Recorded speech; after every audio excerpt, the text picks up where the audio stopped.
సకల సురలు ప్రార్థింపగ శ్రీదేవిని భూదేవిని ఎదను నిలుపుకున్నాడు వెంకటేశుడు. ఆపదముక్కుల వాడై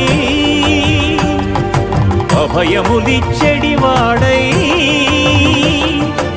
ఆపదముక్కుల వాడై అభయములిచ్చెడివాడై సప్తగిరుల వెలసినాడు శ్రీనివాసుడు.